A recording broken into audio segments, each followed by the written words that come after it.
వైద్యుల ప్రిస్క్రిప్షన్ లేకుండా డ్రగ్స్ విక్రయిస్తే చర్యలు తీసుకుంటామని ఈగల్ విభాగాధిపతి ఆకే రవికృష్ణ స్పష్టం చేశారు. డ్రగ్స్ దుర్వినియోగంపై రాష్ట్ర వ్యాప్తంగా ఒకేసారి తనిఖీలు చేపట్టినట్లు ఆయన తెలిపారు.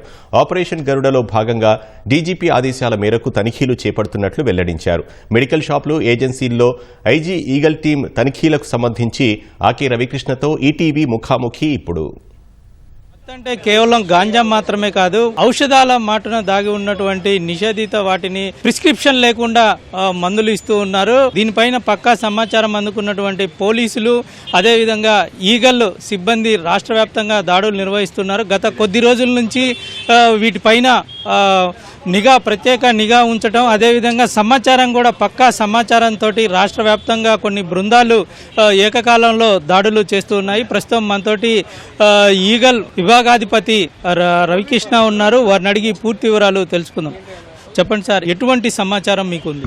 రాష్ట్ర వ్యాప్తంగా ఆపరేషన్ గరుడ అనే కోడ్ నేమ్తో ఈరోజు సుమారుగా 100 టీమ్స్ పక్కా సమాచారంతో ఈ రైడ్స్ ప్రారంభించడం జరిగింది. Drugs control administration, VMD, eagle మరియు పోలీస్ శాఖ ఈ నలుగురు కూడా సంయుక్తంగా ఈ దాడులు చేస్తున్నాం. ప్రత్యేకంగా ప్రిస్క్రిప్షన్ డ్రగ్స్ వైలేషన్ మేము గుర్తించడం జరిగింది. ఇటువంటి మత్తు పదార్థాలు ఏవైతే డ్రగ్స్ ఉన్నాయో కేవలం డాక్టర్ల ప్రిస్క్రిప్షన్ ద్వారా మాత్రమే ఇవ్వాలి. ఫెంటనిల్ కావచ్చు, అల్ఫ్రాజోలం కావచ్చు, ట్రెపడాల్ కావచ్చు, ఇంకా సుమారుగా 41 రకాల డ్రగ్స్ ఉన్నాయి. వీటన్నిటిని కూడా ప్రిస్క్రిప్షన్ లేకుండా చాలా చోట్ల అమ్ముతున్నారు. వీటిని హ్యాబిట్ ఫార్మింగ్ డ్రగ్స్ కింద వీళ్ళు ఫామ్ అవుతున్నాయి. కొంతమంది యువత వీటిని నిరంతరం తీసుకోవడం వల్ల, వీటికి ఎడిక్ట్ అవడం వల్ల వాళ్ళు డ్రగ్స్ కి బానిస అవుతున్నారు. వీళ్ళు బానిసలు కాకుండా మనం కాపాడడం కోసం ఈ కార్యక్రమం చేపట్టడం జరిగింది. అదేవిధంగా భవిష్యత్తులో కూడా ఉధృతమైన దాడులు చేస్తాం. ఎక్కడైనా సరే ఇటువంటి ప్రిస్క్రిప్షన్ డ్రగ్స్ వైలేషన్ జరుగుతుంటే పోలీసులకు సమాచారం అందించండి. 1972 కాల్ చేయాల్సిందిగా ప్రత్యేకంగా అందరికీ విజ్ఞప్తి చేస్తున్నాం. అయితే ఈ తరహా డ్రగ్స్ విక్రయిస్తున్న వారిపైన ఏ విధంగా మీరు చర్యలు చేపడతారు? ఎటువంటి కేసులు నమోదవుతాయి? మనకి డ్రగ్స్ కంట్రోల్ అడ్మినిస్ట్రేషన్ ఆధ్వర్యంలోని డ్రగ్స్ అండ్ కాస్మెటిక్స్ యాక్ట్స్ ద్వారా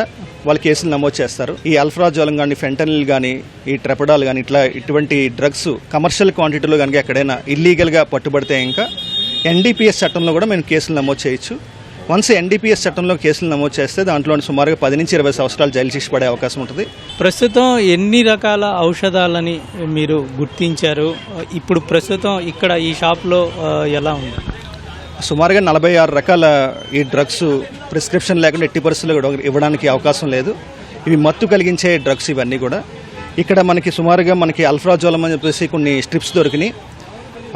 మన టీమ్స్ కూడా రైడ్ చేస్తే ఇంకా వాళ్ళకి ఈ స్ట్రిప్స్ని వాళ్ళ ఇంట్లో పెట్టుకోవడం జరిగింది, షాప్లో లేకుండా. అదేవిధంగా ఇతరత్ర డ్రగ్స్ కూడా ప్రత్యేకంగా వీళ్ళకి నోటీసులు ఇచ్చి వాళ్ళకి వివరణ కూడా పూర్తిగా తీసుకోబోతున్నాం. అవసరమైన చోట కేసులు కూడా నమోదు చేయబోతున్నాం. సార్, ఈ వీటితో పాటు మిగతా ఈ గాంజాకి సంబంధించి కూడా ఎట్లాంటి చర్యలు తీసుకుంటాం? ఈ గాంజా గురించి, ఇతరత్ర డ్రగ్స్ గురించి కూడా ఆల్రెడీ ఈగల్ ద్వారా ప్రత్యేకంగా నిఘా పెట్టడం జరిగింది. రాష్ట్ర వ్యాప్తంగా కూడా పూర్తి స్థాయిలో వాటి మీద కంట్రోల్ చేస్తున్నాం. ఎన్ఫోర్స్మెంట్ కూడా చాలా బాగా జరుగుతుంది. భవిష్యత్తులో కూడా వాటి మీద ఇంకా కఠిన చర్యలు తీసుకుని వాటిని కంట్రోల్ చేయడానికి అన్ని రకాల చర్యలు తీసుకుంటున్నాం. ప్రస్తుతం ఈ ఔషధాలు యువత పైన ఎటువంటి ప్రభావం చూపే అవకాశం ఉంది? వాళ్ళ భవిష్యత్తు ఏ విధంగా నాశనమయ్యే ప్రమాదం ఉంది? ఈ ఏదైతే డ్రగ్స్ ఉంటాయో, డ్రగ్స్ కానీ, ప్రిస్క్రిప్షన్ డ్రగ్స్ కానీ, వీటిని వైలేట్ చేయడం వల్ల వాళ్ళు హ్యాబిట్ ఫార్మింగ్ అయిపోతారు. ఒక అలవాటు కింద మారిపోయి వాటికి బానిస అయిపోతారు. వన్స్ వాళ్ళు బానిస అయిన తర్వాత వాళ్ళ ఆరోగ్యం మీద ప్రభావం చూపిస్తుంది. అదేవిధంగా అవి లేకుండా బతకలేని పరిస్థితి ఏర్పడుతుంది. దానివల్ల కొంతమంది నేరాలు చేసే అవకాశం కూడా ఉంటుంది. ఆ నేరాలు పెద్ద నేరాలు కూడా చేసే అవకాశం ఉంటుంది. క్రైమ్ అగెనిస్ట్ ఉమెన్, మహిళలపై నేరాలు చేసే అవకాశం ఉంటుంది.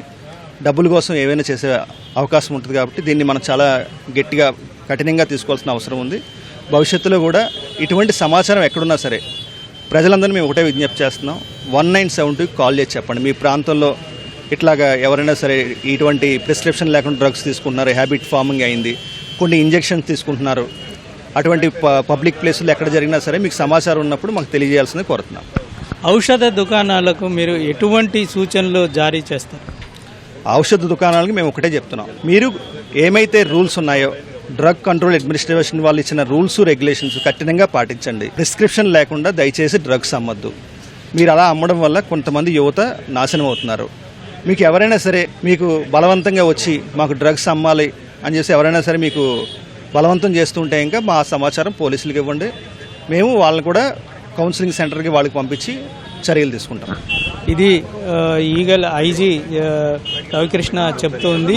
ఇదే విధంగా ఆకస్మిక తనిఖీలు చేసి బాధ్యులపైన ఖచ్చితంగా కఠిన చర్యలు తీసుకుంటామని చెప్తూ ఉన్నారు. కెమెరామెన్ నాగేందర్తో జయప్రకాష్ ఈటీవీ న్యూస్ విజయవాడ.